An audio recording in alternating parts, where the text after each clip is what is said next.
Well, good evening. This is Dr. Stan here at Radio Liberty, coming to you from the hills overlooking beautiful and picturesque Monterey Bay and bringing you the news behind the news, the story behind the story. Hoping to convince you that reality is usually scoffed at, illusion is usually king. But in the battle for survival of Western civilization, it's going to be reality and not illusion or delusion that's going to determine what the future will bring. And I have to remind you, the views that are expressed here are not those of the owners, management, staff, sponsors, or supporters of this station. They happen to be my views, the views of our guests, the views of our callers. And if you're out there across America listening to us on the Internet, we welcome your calls at 1-888-24-LIBERTY. If you're here in the Central Coast, our telephone number, as always, is 464-8295 or 464-TAX-L, like for tax less, if you like to remember it that way. But please hold your calls for the time being, because we have with us an old friend, not old, but a friend that I've known for many years. His name is Antony Sutton, and he was a scholar, resident scholar at Hoover Institute for many years. And his books on Western technology and Soviet economic development, Wall Street and the Bolshevik Revolution, Wall Street and the rise of Hitler, Wall Street and FDR, his books on national suicide, on gold, on diamonds, on the Federal Reserve System, trilateralists over Washington. Some of these we have the Federal Reserve book, we have the trilateralists over Washington. We're going to be talking tonight about Wall Street and the Bolshevik Revolution.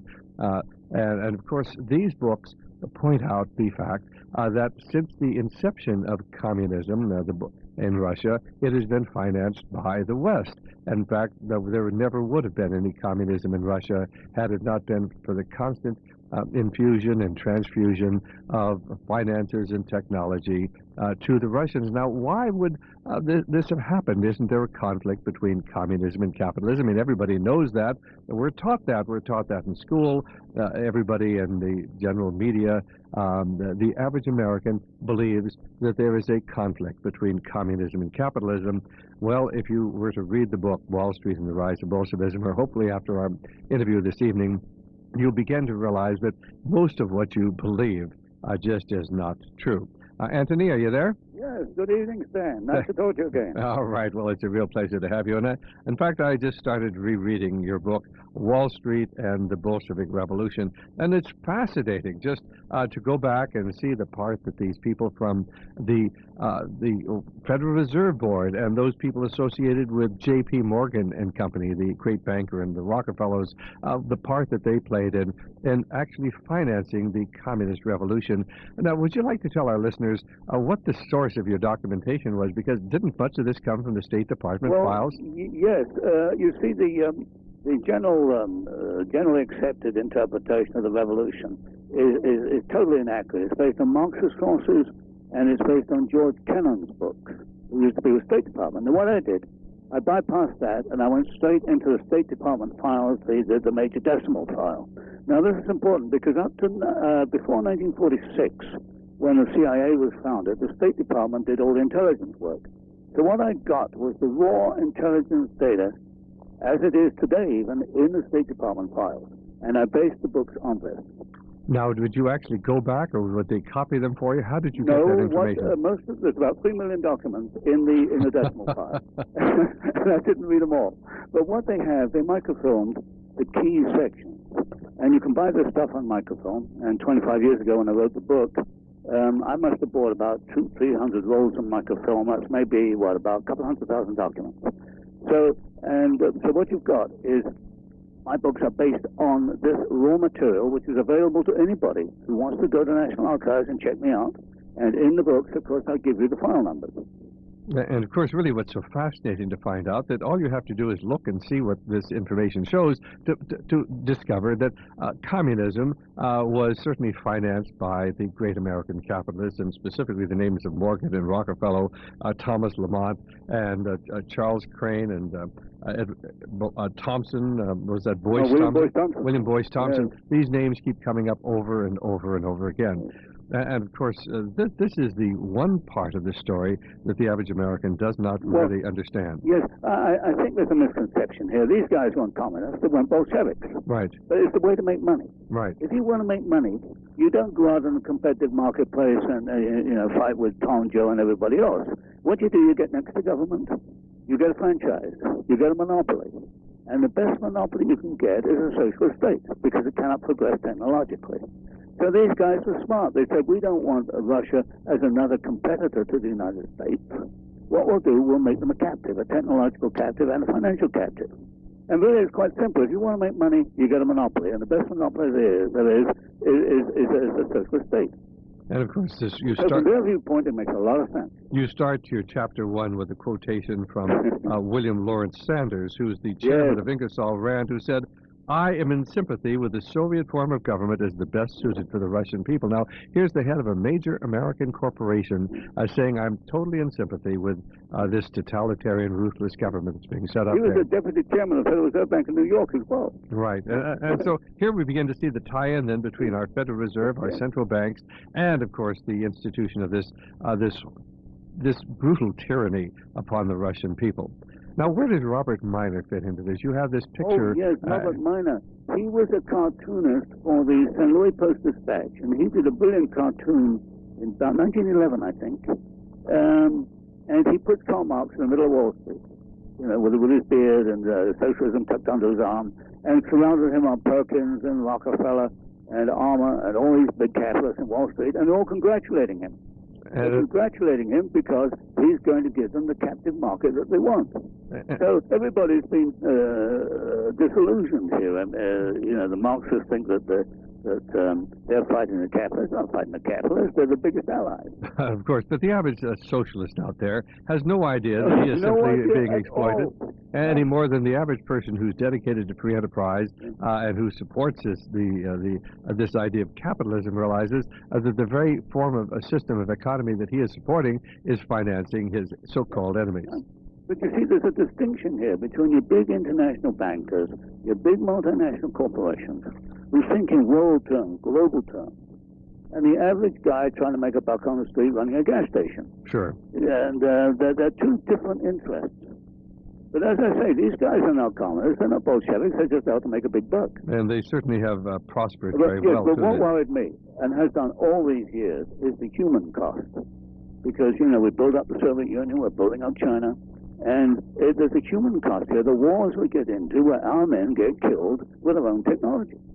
Right. That's the problem. And, of course, the average American has no idea what's going on. He simply rallies behind his government. It says the communists are our enemies.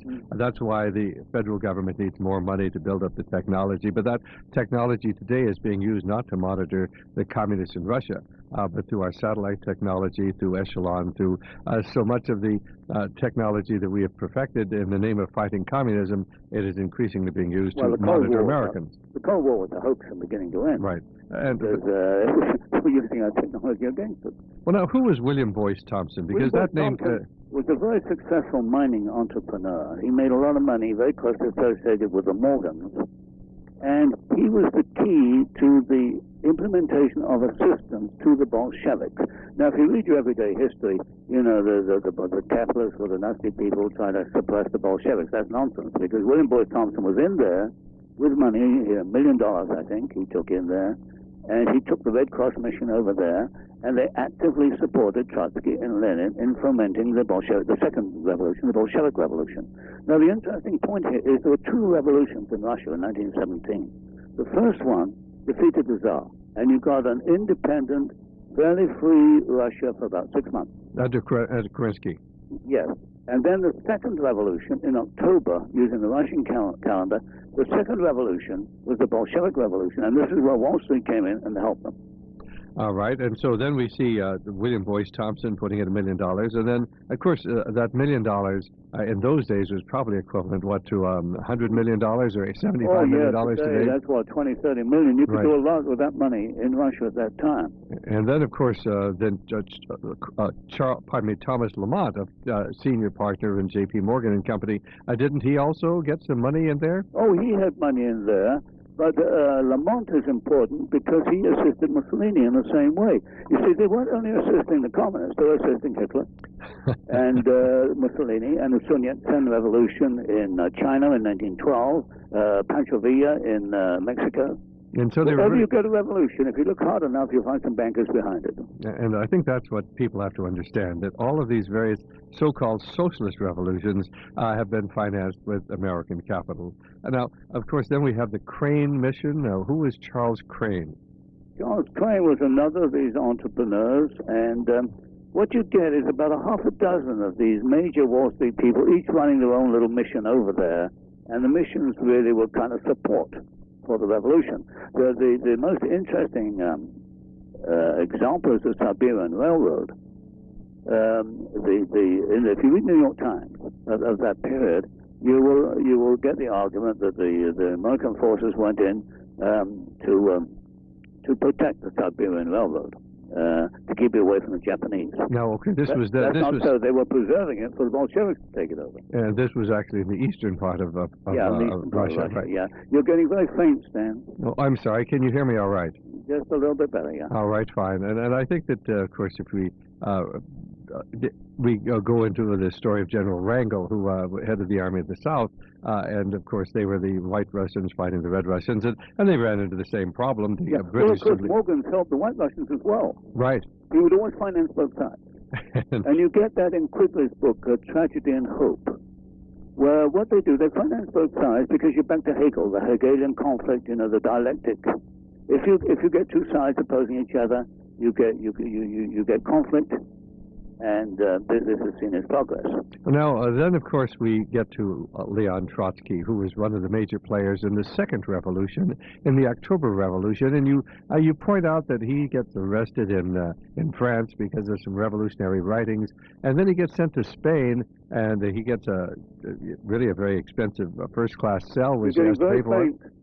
And then you point out that Trotsky actually comes to the United States, and he seems to have unlimited amounts of money. He's driving around in a car driven by a chauffeur. He has a very affluent middle or upper class apartment in New York City. He had a refrigerator, which is very unusual in those days. So where does Trotsky getting all of his money? That's the question. Because I looked at his income. He wrote some articles. I figured his income was about $300 a year officially, but he had $10,000 in gold at one point. I think it came in from Germany, so far as I can see, through the German newspaper in New York.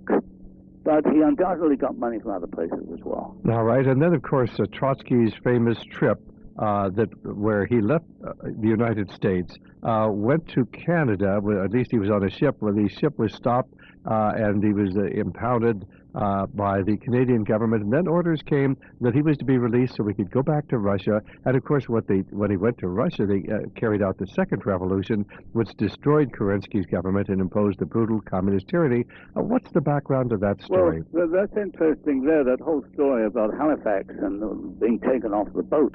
First, he had a passport, which is issued by Woodrow Wilson. Now, when he was taken off the boat at the orders of the British government, and along with about 10 of his fellow revolutionaries, I think. And these were hard. Orders came through to release him and let him go on to Russia.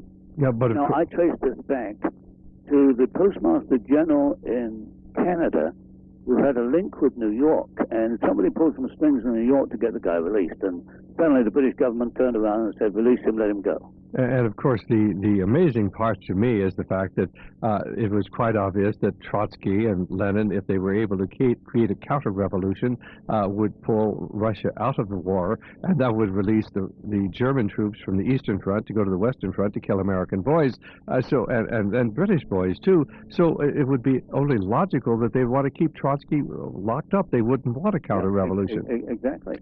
But these guys were thinking much further than the end of the war with Germany. They were thinking about, big markets further down the road. They wanted Russia as a captive market.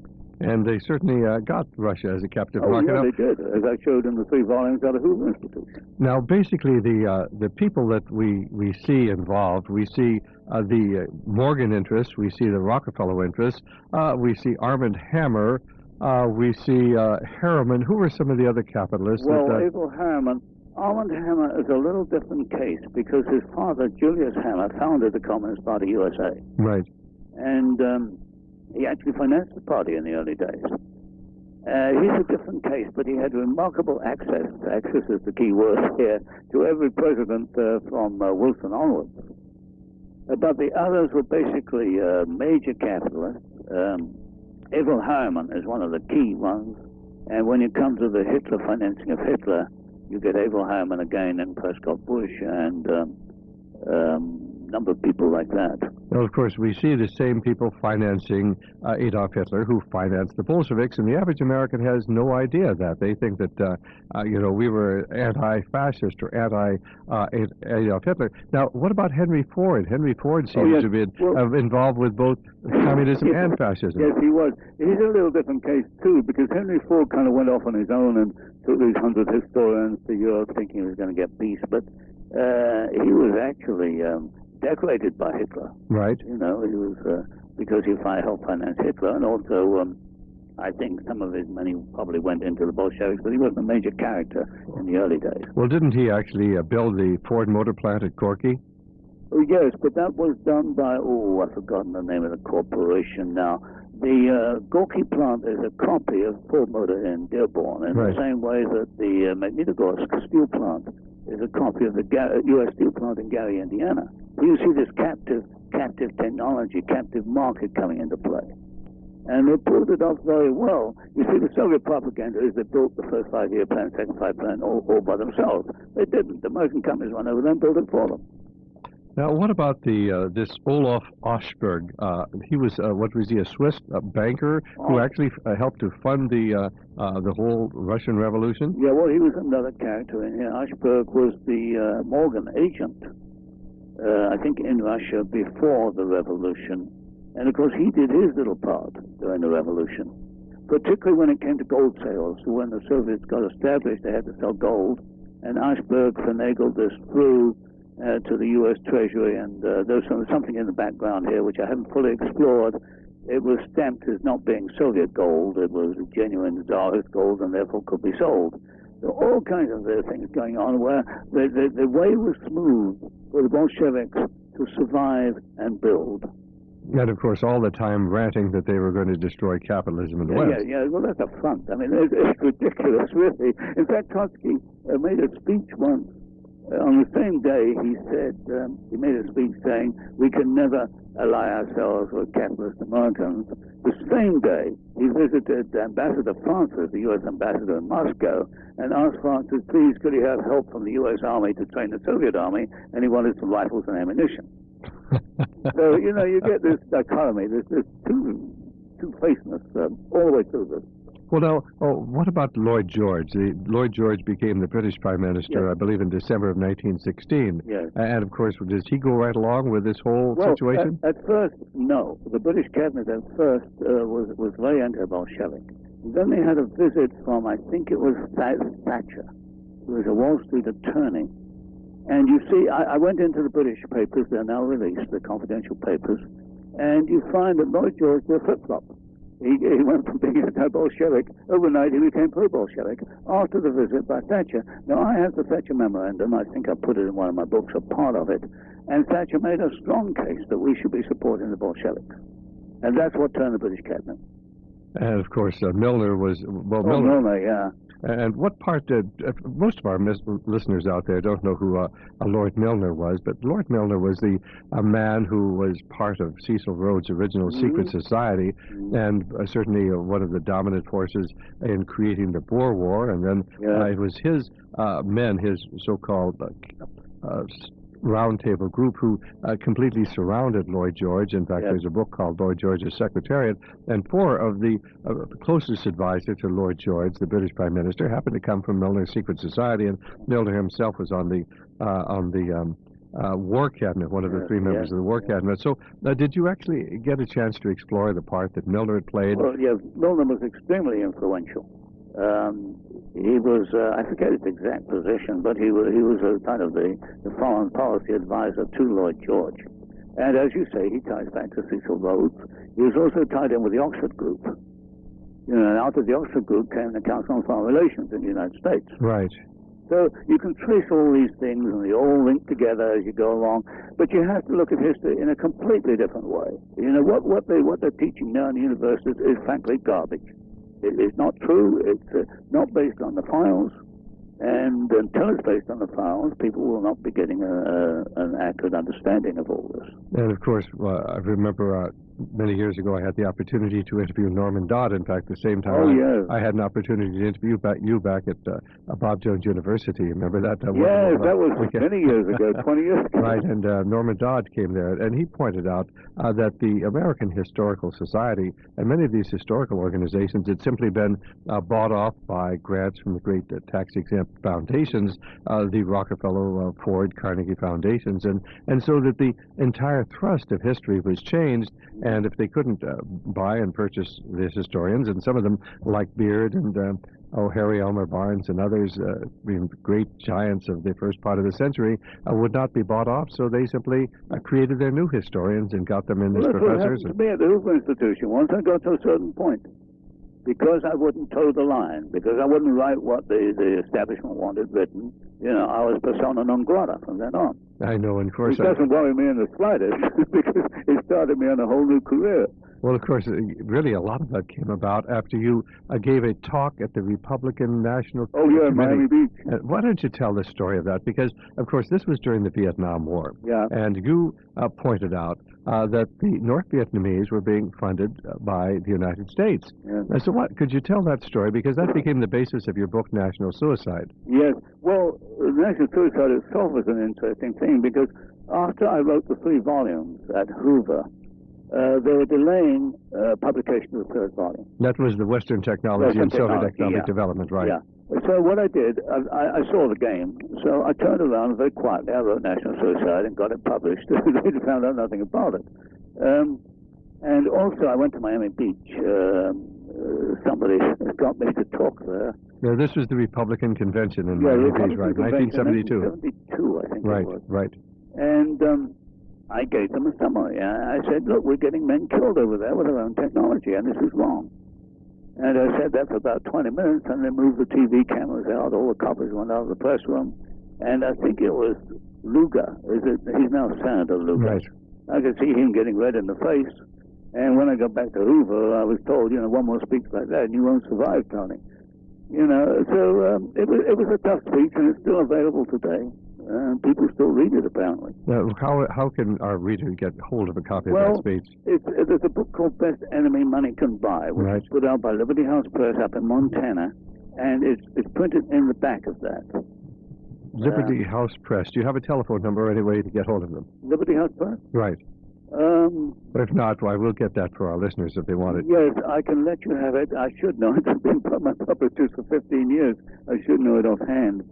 But it's Liberty House Press in Billings, Montana. In Billings, Montana. Okay, well, we'll track that down because that's a book we certainly want to carry here at Radio Liberty. And that book is still in print. That is actually National Suicide, just renamed. It's renamed, yes. But I wrote the book because I was upset. I could see, I was looking at Magnitogorsk. I could see the Soviet planes. I could see the Soviets in Vietnam. And I remember getting killed by this stuff. And of course, it wasn't right. And of course, the technology that built those Soviet planes was American technology, wasn't it? Yes, and the steel and the aluminum and the rest of it. And of course, one of the things you pointed out was that the trucks going down the Ho Chi Minh Trail looked like Ford motor trucks. Well, they were Ford trucks. And how could the communists have Ford motor trucks? Well, you see, Ford Motor Company built Gorky, the Gorky automobile plant, the gas plant. And they put out a standard truck, which was also the Soviet military truck. And the Soviets were sending them to North Vietnam.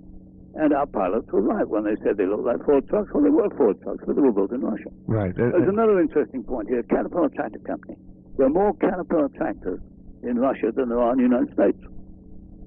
And, of course, they're built by Caterpillar, a plant that... Yeah, Caterpillar put a plant in there.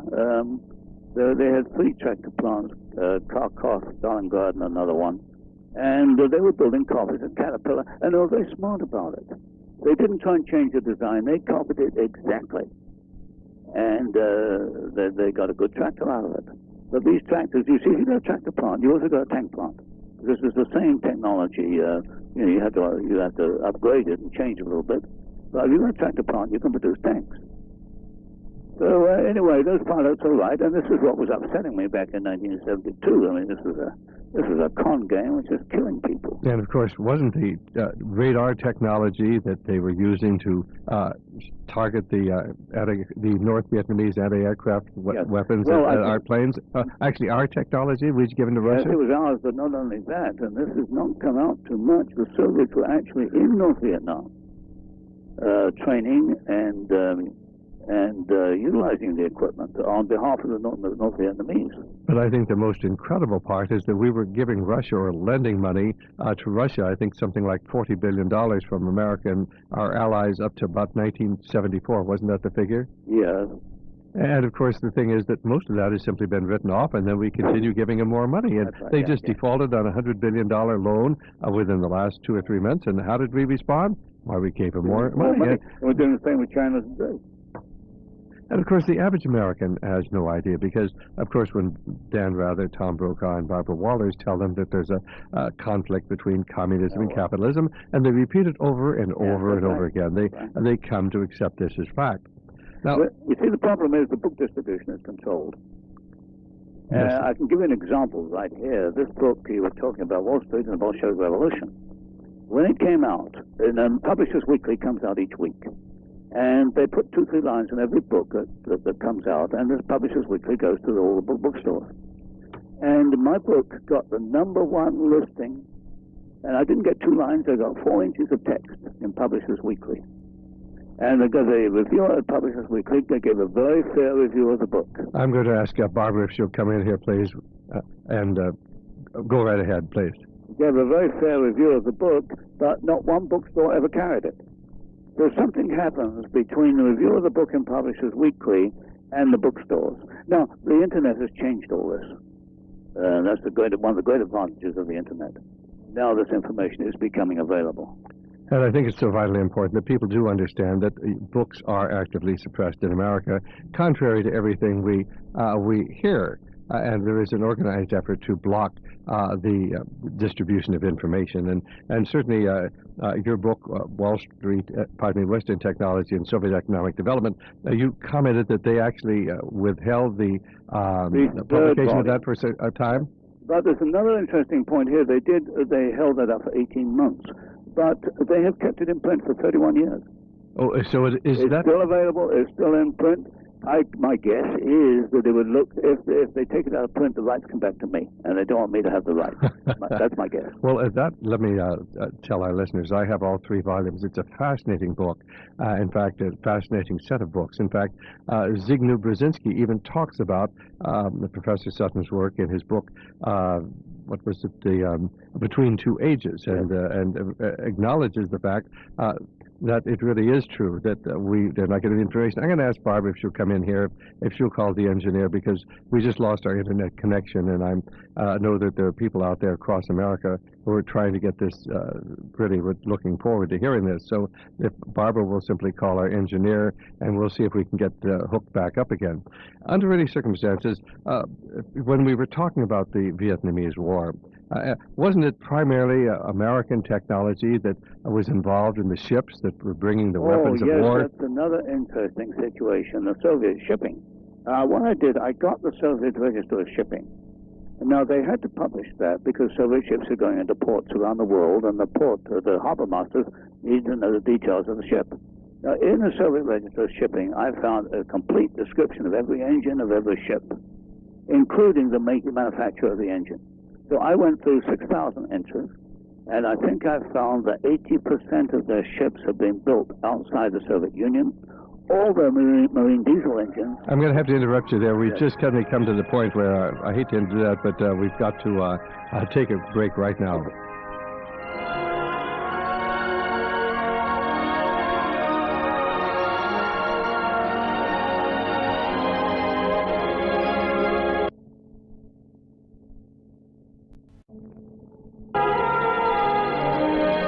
Well, this is Dr. Stan, and this is the time when we have to remind you that Radio Liberty is listener-supported.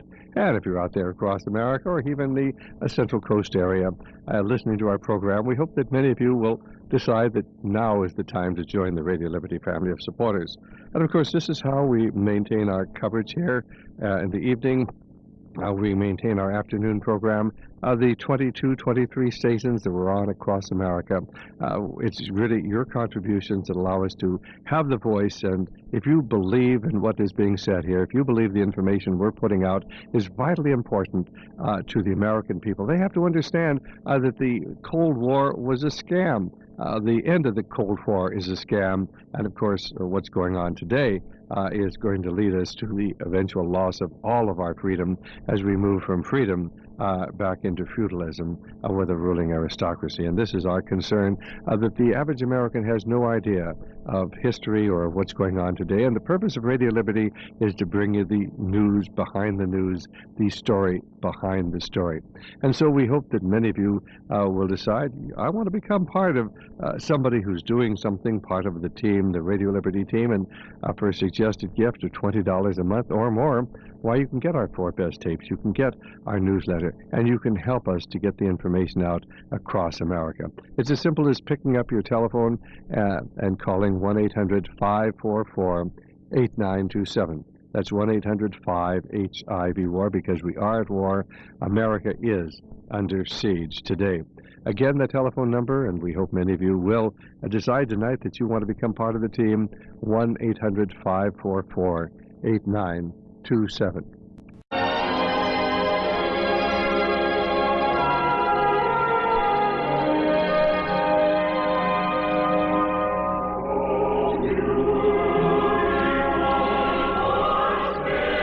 Okay, Dr. Stan here at Radio Liberty, coming to you from the hills overlooking beautiful and picturesque Monterey Bay. Now, if you're out there across America and you'd like to give us a call, our telephone number, 1-888-24-LIBERTY. That's 1-888-24-LIBERTY. And here on the Central Coast, 464-8295. So give us a call. We'd love to hear from you.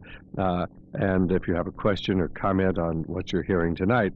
Now, we certainly were talking with Antony Sutton, who for many years was a research fellow at Hoover Institute. But of course, contrary to what most people believe, Hoover Institute being the great bastion of anti-communism, when Professor Sutton began to write about how we had financed communism since its inception, he came under tremendous pressure and eventually was forced out of Hoover Institute because there's certain things that scholars are not supposed to investigate.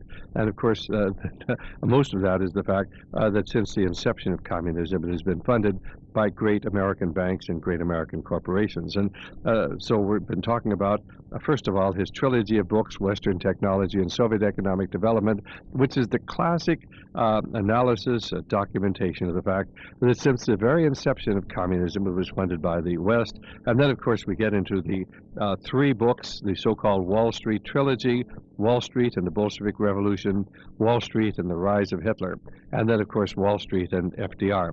And I think, of course, one of the most shocking parts of this whole trilogy is the fact that we actually funded Adolf Hitler. I think that when you begin to realize the funding that came to Hitler to allow him to build up his war machine, but to finance his expansion of his power over the German people, this is the part that I think is most shocking to the average American.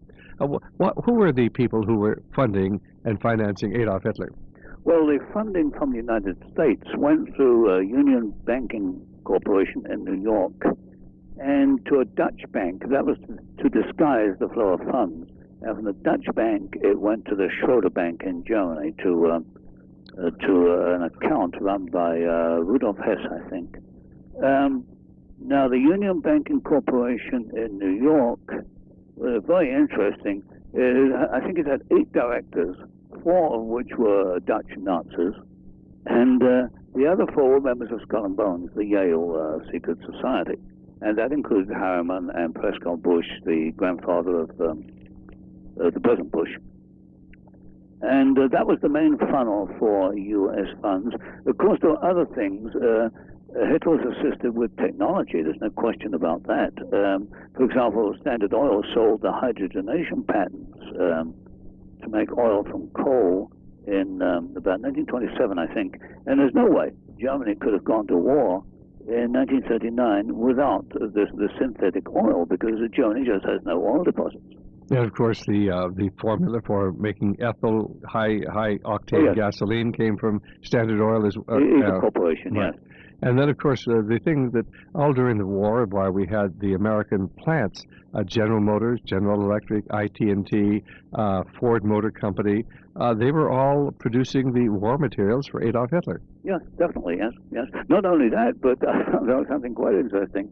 In 1944, the Chase Bank was still operating in Nazi-occupied France in 1944, and it was actively soliciting Nazi accounts.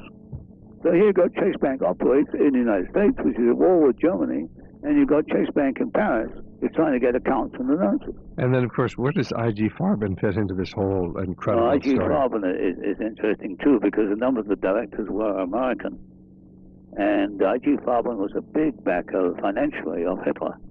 And this is absolutely confirmed because in the Hoover Institution I found the bank transfer slips from the Schroeder Bank. Right, and so many of the directors of I.G. Farben were actually Americans. Oh, yeah, they're Americans. I forget their names offhand, but very definitely. And there was a thing called Himmler's Circle. These were people, who wanted access to Himmler, and so they became part of the circle, and they gave money to Himmler. And there are quite a number of Americans involved in that. Oh, that's incredible. We've got Fred on the line. Hi, Fred. Did you have a question or comment? Yes, for Professor Sutton. Some years ago, I can't hear you well. What's that? I may have to repeat it. Go ahead, Fred, and I'll repeat your question. Some years ago, Mr. Sutton wrote a book, The War in Gold, and I wondered, is that war still in progress, or has it been won, or how are things now? Did you get the yes, question? Something about the war on gold, yes, whether the war is still in progress. Right. Well, yes, you had a very interesting case a few weeks ago where the Bank of England announced it was going to sell 25 tons of gold. Now, my question is, who's going to buy that gold?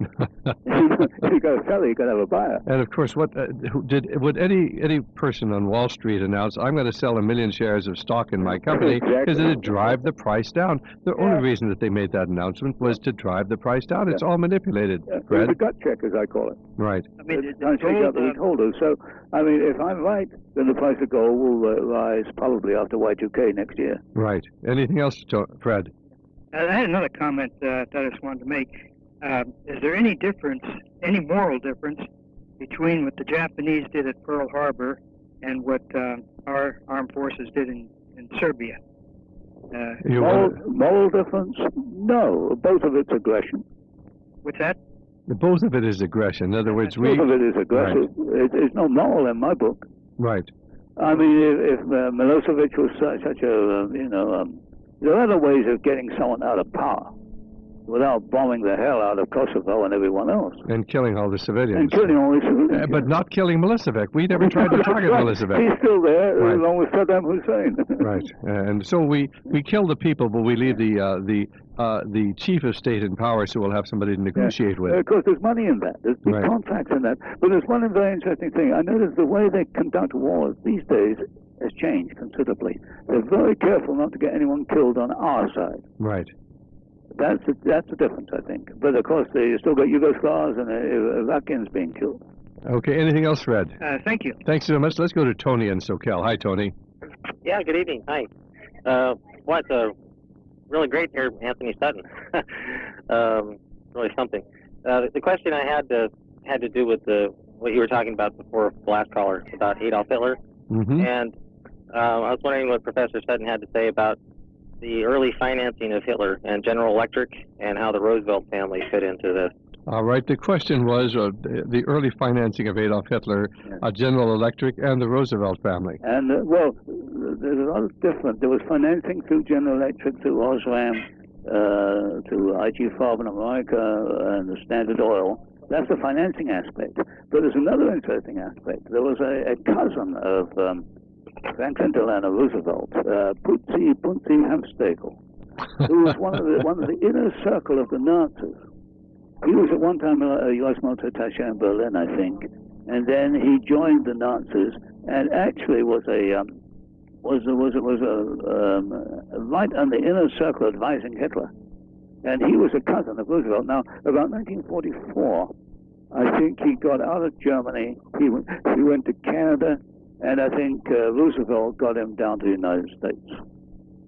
Okay. So you've actually got a Roosevelt family member on the inner circle of the early Hitler movement. Okay. Anything else, Tony?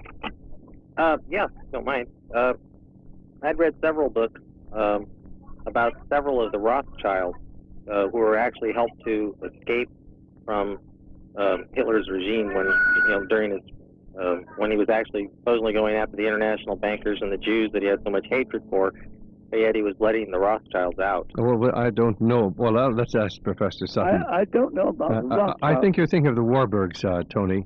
No, it was the Rothschilds. Oh. In fact, I remember a picture. Let me put it this way. When Hitler was persecuting the Jews, there were some, not many, but there were a few German bankers who wanted to save their own skins, so they helped Hitler. That I do know. I can't remember their names offhand. Okay, I think that's right, Tony. I don't remember anything about the Rothschilds either. No, I don't remember anything about the It was Rothschilds. a very obscure couple of books. Okay, fine. Anything else? Just the role of the Federal Reserve right. in this whole buildup of Hitler. Okay, I'm gonna cut you off, and can you listen on the radio? Okay. What was the role of the Federal Reserve System in financing of Hitler? And I think that is really one of the most important issues here. Well, that one I haven't looked at, Stan. I've looked at it in the Bolshevik Revolution, and there were 2 or 3 directors of the Federal Reserve Bank of New York who were very active in helping the Bolsheviks. When it comes to Hitler, I really haven't looked at that. Well, there is a speech given by Congressman McFadden, who was the chairman of the House Banking Committee, and I have a reference to that, pointing out in the mid-30s that, when there was just no money to get the American economy going, and people were out of work and people were losing their homes, and yet he went before the floor of the House of Representatives and said, with no money here to get our economy moving, the Federal Reserve is shipping hundreds of millions of dollars to Russia and to Germany, and I do have that reference. But the average American, of course, has no realization that we have continued subsidizing both Russia and then, of course, the Nazis since the inception of both regimes. So these are just important books. And let me recommend to you Wall Street and the Bolshevik Revolution and Wall Street and the Rise of Hitler. And one of the most distressing parts of the book Wall Street and the Rise of Hitler was the bombing patterns which you analyzed after the war. And wasn't there specific orders we were not to hit the war manufacturing plants that were built or owned by American corporations? That story has been going around. I did check IG Farben, and the IG Farben plant was not badly hit at all. But the others, like the Opel plant, General Motors, I'm not too sure about that. I did look at some of the bombing records they have. They're quite substantial, but I didn't spend too much time on that. All right, fine. But there is, from people I know, that they say that this is a fact. All right, fine. So but I haven't looked at it personally. I don't want to misquote you then. I know Harry Martin, who has done a lot of work, he used to be with intelligences, come out with information on that. Now, of course, we find this strong relationship between General Electric, Standard Oil of New Jersey, the General Motors, Ford Motor Company, all of them seem to be right in bed with the Nazis from the very inception, weren't they? Yes. But quietly, not too obviously. And at the same time, they were building up the Soviet Union. And of course, it was sort of this old analogy, the best enemy that money can buy. And then, of course, we see the same thing going on with China today, and nobody can understand why we keep giving most favored nation treaty status to the Chinese communists, the wicked Chinese communists, and why we keep pouring money into the International Monetary Fund and the World Bank and Goldman Sachs and Lehman Brothers and General Motors.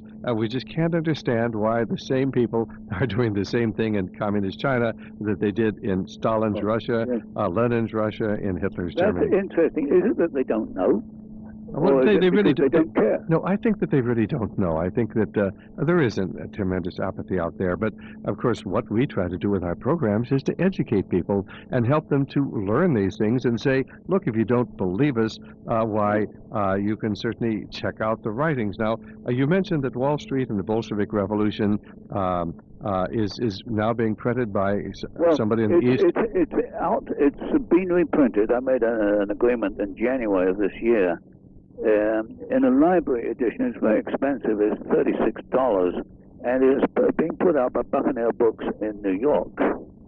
I'd like to get a cheaper edition out. This is, it was only a small edition, I think 750 copies of each volume, but at least it is available. All right, fine. So that these are available, and there is a fellow named George Gabrick who runs GSG Publishers, and he has the paperback of that. I don't know. He said he bought them from somebody, and they are available as well. And we've got Chris from Oregon. Hi, Chris. Hi, from Oregon. How are you doing? Oh, I'm doing fine. I'm doing fine, and I want to thank you for taking the time to put this courageous gentleman on the airways. Do you listen to our program regularly on the Internet?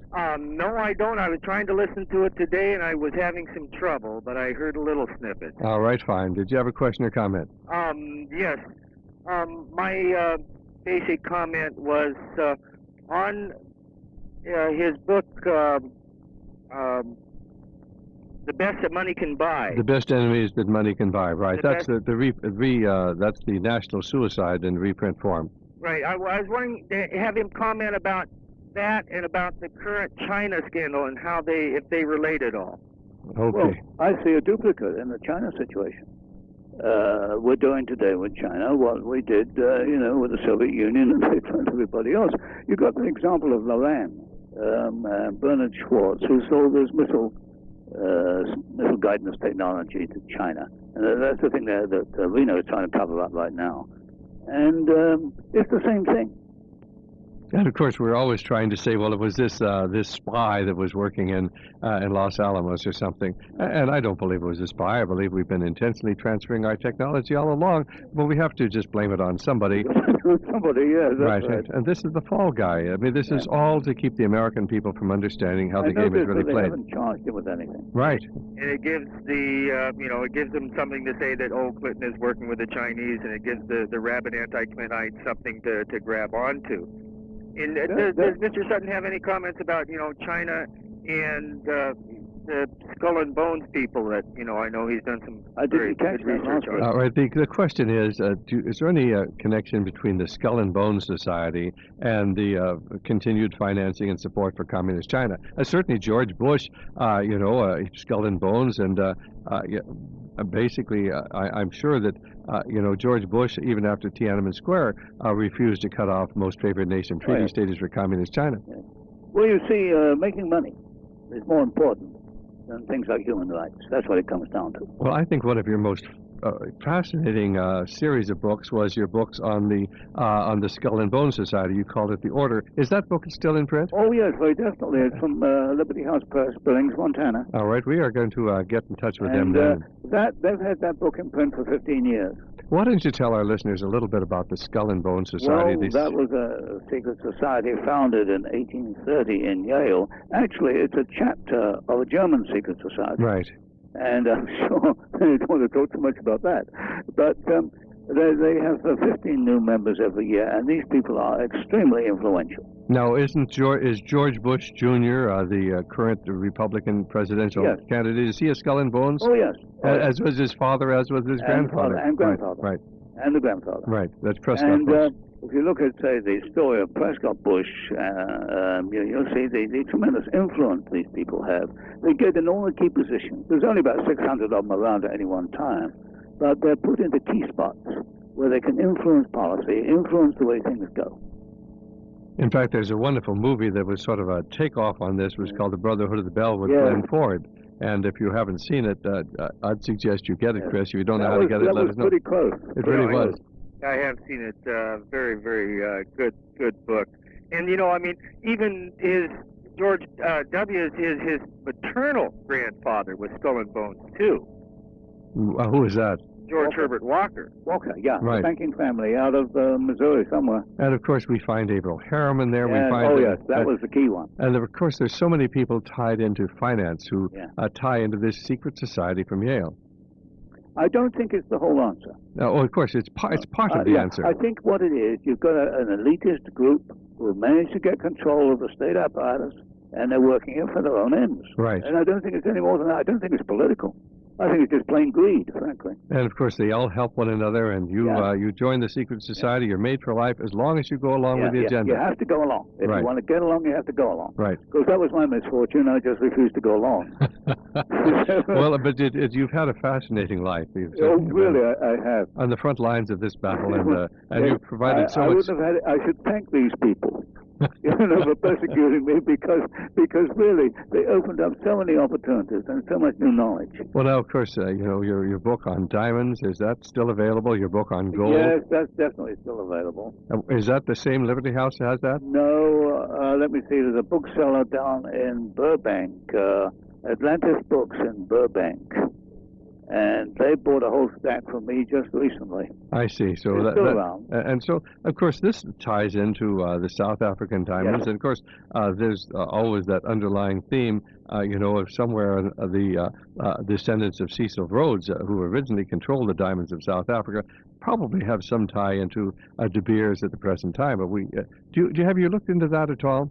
De Beers connection? The De Beers connection to the Rhodes connection. Oh, yes. Well, of course, Rhodes made his money out of diamonds and gold, and he devoted it to this secret society.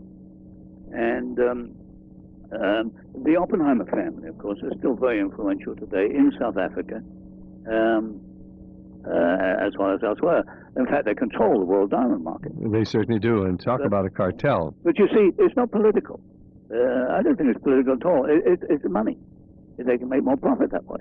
Okay. If you can control the diamond market, you don't care what government is in South Africa, black, white, or anything else, as long as you can control it. Amen to that. Anything else, Chris? Well, just any comments about what's going on in the gold market today? You have... Well, yeah, I just mentioned that. I'm very suspicious of the 25-ton sale. I was just buying it. That's what I want to know. Chris, Professor Sutton had already commented. He thought that this is simply to drive the price down so that it will go up later on. But right now, when the price is falling, nobody will buy. You bet. Okay, thanks, Thank Chris. You. Bye-bye. Okay, fine. You've written a book on gold, on diamonds. You've written the Order, which was actually 3 books combined on the Skull and Bone Society. You have a wonderful little book out on the Federal Reserve Conspiracy. Now, that's a book we carry here at Radio Liberty. But I'm going to pick up all of these others because I really want to have them available. There's 26 of them out there, but they're not all in print. Isn't the Federal, because we still get the Federal Reserve Conspiracy from... Yeah, that's in print. Yeah, right. That's out of Oregon, I think. Yeah, right. That's in print. But some of the others I have to get reprinted somehow. Well, I do know somebody who'd contacted me because they couldn't reach you personally, and had asked me about that. And so I'll talk to them. And which books actually need to get back in print? Well, I've got the Wall Street series back in print, right. But it's a very high-priced edition. Right. I'd like to see a cheaper edition. Right, certainly. And that one. And certainly that. And I've got another one, Wars and Revolutions, in 2 volumes, which was Hoover didn't do a good job on that one. They just took it off the shelves. It was too deadly because it showed that the state is responsible for war. And I traced all the casualties back to 1820, and I found that 200 million people are being killed over the last 150 years. Well, that's, maybe we could talk about that. Anyway, we've got Jim from Santa Cruz here. We're just about out of time. Jim, do you have a question or comment? Yeah, a quick question. I was wondering, Mr. Sutton, if you'd ever looked at the General Electric symbol. And I noticed to me, it kind of looks like a swastika. Do you think it's a swastika? No, the symbol of General Electric, I don't even know what it is. Yes, I can visualize the symbol. I've never looked at it until you reminded me. Okay. What does the listener think it refers to? He thinks it's a swastika. Well, I don't know. It'd be a bit of a stretch of my imagination. Okay, Jim, anything else? Yeah, I just like to mention to whoever's listening that McHenry Library at UCSC, they have a copy of Mr. Sutton's Western Technology, Soviet Economic Development. Okay, but apparently it's still actually in print if yes, everyone wants to get it. 31 years. Right. So the book actually can be gotten from Amazon.com. Yes, if you look on Amazon, you'll find it's probably the #1 seller even today. Okay, it's thanks. Probably the best seller Hoover ever had. Thanks so very much, Jim. Okay. Bye-bye. Okay, fine. Well, we're just about out of time, and I really want to thank you so very much for being our guest this evening and covering these issues, because this is so vitally important. Is there any sort of closing thoughts you'd like to leave with our listeners tonight? Well, I think that this right-left, dispute we've got is not getting us anywhere. It's really come down to the individual versus the state. Because apparently these elitist groups get control of the state apparatus and they use it for themselves, And they fool everybody with this sucker bait, as I call it. You know, we're going to do this for you, we're going to do that for you. I think it's come down to us versus them. Amen to that. Us being the individuals. And of course, it is always this perpetual battle between this desire of the individual for freedom, yes, and the effort by those who really would rule us, those who the aristocracy, right, and to reinstitute a feudalistic or fascist system. It doesn't really matter what you call it. It is the loss of individual That's right. freedom. I think that's what we have to realize. It's not a matter of right and left or, you know, communism and socialism. It's a matter of the individual versus the state. Amen to that. Well, thank you so very much, Anthony. I really appreciate your being with us, and we'll be talking in the not-too-distant future. Okay, thank you, Stan. Bye-bye, and God Bye-bye. bless you. Okay, well, this is Dr. Stan here at Dr. Radio Liberty, and I hope you enjoyed that interview as much as I did. We've got a great interview coming up the next hour. I hope that it won't be too complicated. It's with one of America's leading biologists. He was a professor at USC. He has a PhD. He has an MD. And we're going to be talking about stealth viruses and, of course, how we got these viruses by these bizarre experiments that were done where they would breed the monkey viruses and animal viruses so they would infect human beings. And suddenly we've introduced all sorts of viruses into our environment that can attack you and your mind. And so don't even think about changing that now. We'll be back in just a moment or two with Professor John Martin.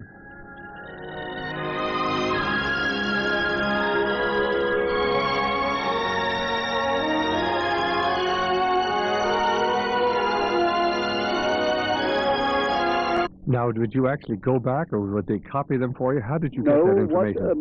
There's about 3 million documents in the decimal file. And I didn't read them all. But what they have, they microfilmed the key sections. And you can buy this stuff on microfilm. And 25 years ago when I wrote the book, I must have bought about 200-300 rolls of microfilm. That's maybe, about a couple 100,000 documents. So what you've got is my books are based on this raw material, which is available to anybody who wants to go to National Archives and check me out. And in the books, of course, I'll give you the file numbers. And, of course, really what's so fascinating to find out that all you have to do is look and see what this information shows to discover that communism was certainly financed by the great American capitalists, and specifically the names of Morgan and Rockefeller, Thomas Lamont, and Charles Crane, and Thompson, was that Boyce Thompson? William Boyce Thompson. Yes. These names keep coming up over and over and over again. And, of course, this is the one part of the story that the average American does not really understand. Yes, I think there's a misconception here. These guys weren't communists, they weren't Bolsheviks. Right. But it's the way to make money. Right. If you want to make money, you don't go out in the competitive marketplace and fight with Tom, Joe, and everybody else. What you do, you get next to government, you get a franchise, you get a monopoly. And the best monopoly you can get is a socialist state, because it cannot progress technologically. So these guys were smart. They said, we don't want Russia as another competitor to the United States. What we'll do, we'll make them a captive, a technological captive and a financial captive. And really, it's quite simple. If you want to make money, you get a monopoly. And the best monopoly there is a socialist state. And, of course, So from their viewpoint, it makes a lot of sense. You start your chapter 1 with a quotation from William Lawrence Sanders, who's the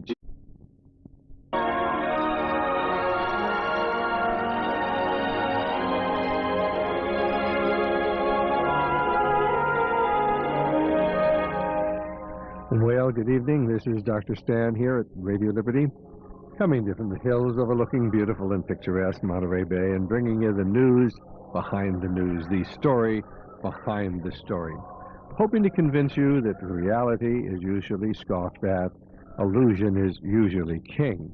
But in the battle for survival of Western civilization, it's going to be reality and not illusion or delusion that's going to determine what the future will bring. And I have to remind you, the views that are expressed here are not those of the owners, management, staff, sponsors, or supporters of this station. They happen to be my views, the views of our guests, the views of our callers.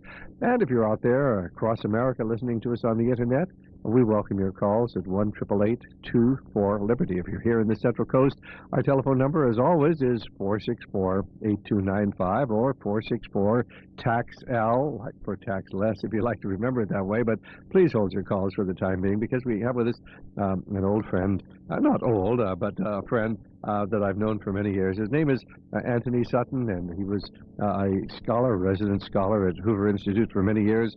And his books on Western technology and Soviet economic development, Wall Street and the Bolshevik Revolution, Wall Street and the rise of Hitler, Wall Street and FDR, his books on national suicide, on gold, on diamonds, on the Federal Reserve System, trilateralists over Washington. Some of these we have the Federal Reserve book, we have the trilateralists over Washington. We're going to be talking tonight about Wall Street and the Bolshevik Revolution. And of course, these books point out the fact that since the inception of... Build up the Soviet Union, we're building up China. And there's a human cost here. The wars we get into where our men get killed with their own technology. Right. That's the problem. And of course, the average American has no idea what's going on. He simply rallies behind his government. Yeah. It says the communists are our enemies. That's why the federal government needs more money to build up the technology. But that technology today is being used not to monitor the communists in Russia, but through our satellite technology, through Echelon, through so much of the technology that we have perfected in the name of fighting communism. It is increasingly being used to monitor Americans. The Cold War was a hoax from beginning to end. Right. And because we're using our technology against it. Well, now, who was William Boyce Thompson? Because that name was a very successful mining entrepreneur. He made a lot of money, very closely associated with the Morgans. And he was the key to the implementation of assistance to the Bolsheviks. Now, if you read your everyday history, you know, the capitalists or the Nazi people trying to suppress the Bolsheviks. That's nonsense, because William Boyce Thompson was in there with money, $1 million, I think, he took in there. And he took the Red Cross mission over there, and they actively supported Trotsky and Lenin in fomenting the second revolution, the Bolshevik Revolution. Now, the interesting point here is there were two revolutions in Russia in 1917. The first one defeated the Tsar, and you got an independent, fairly free Russia for about 6 months. Under Kerensky. Yes. And then the second revolution in October, using the Russian calendar, the second revolution was the Bolshevik Revolution, and this is where Wall Street came in and helped them. All right, and so then we see William Boyce Thompson putting in $1 million, and then, of course, that $1 million in those days was probably equivalent, what, to $100 million or $75 million today? That's what, 20, 30 million. You could do a lot with that money. Chairman of Ingersoll Rand, who said, I am in sympathy with the Soviet form of government as the best suited for the Russian people. Now, here's the head of a major American corporation saying, I'm totally in sympathy with this totalitarian, ruthless government that's being set up there. He was the deputy chairman of the Federal Reserve Bank in New York as well. Right. And so here we begin to see the tie-in then between our Federal Reserve, our central banks, and, of course, the institution of this brutal tyranny upon the Russian people. Now, where did Robert Minor fit into this? You have this picture. Oh, yes, Robert Minor. He was a cartoonist for the St. Louis Post-Dispatch, and he did a brilliant cartoon in about 1911, I think. And he put Karl Marx in the middle of Wall Street, you know, with his beard and socialism tucked under his arm, and surrounded him on Perkins and Rockefeller and Armour and all these big capitalists in Wall Street, and they're all congratulating him. They're congratulating him because he's going to give them the captive market that they want. So everybody's been disillusioned here. You know, the Marxists think that they're fighting the capitalists. They're not fighting the capitalists. They're the biggest allies. Of course, but the average socialist out there has no idea that he is simply being exploited any more than the average person who's dedicated to free enterprise and who supports this idea of capitalism realizes that the very form of a system of economy that he is supporting is financing his so-called enemies. But you see, there's a distinction here between your big international bankers, your big multinational corporations, who think in world terms, global terms, and the average guy trying to make a buck on the street running a gas station. Sure. And they're two different interests. But as I say, these guys are not communists, they're not Bolsheviks, they're just out to make a big buck. And they certainly have prospered very well. But what worried me, and has done all these years, is the human cost. Because, you know, we built communism in Russia, it has been financed by the West. In fact, there never would have been any communism in Russia had it not been for the constant infusion and transfusion of financiers and technology to the Russians. Now, why would this have happened? Isn't there a conflict between communism and capitalism? I mean, everybody knows that. We're taught that. We're taught that in school. Everybody in the general media, the average American believes that there is a conflict between communism and capitalism. Well, if you were to read the book Wall Street and the Rise of Bolshevism, or hopefully after our interview this evening, you'll begin to realize that most of what you believe just is not true. Antony, are you there? Yes, good evening, Stan. Nice to talk to you again. All right, well, it's a real pleasure to have you. And in fact, I just started rereading your book, Wall Street and the Bolshevik Revolution, and it's fascinating just to go back and see the part that these people from the Federal Reserve Board and those people associated with J.P. Morgan and Company, the great banker, and the Rockefellers, the part that they played in actually financing the communist revolution. Now, would you like to tell our listeners what the source of your documentation was? Because didn't much of this come from the State Department files? Yes. You see, the generally accepted interpretation of the revolution is totally inaccurate. It's based on Marxist sources, and it's based on George Kennan's book, who used to be with the State Department. And what I did, I bypassed that, and I went straight into the State Department files, the major decimal file. Now, this is important because up to before 1946, when the CIA was founded, the State Department did all the intelligence work. So what I got was the raw intelligence data, as it is today, even in the State Department files. And I based the books on this.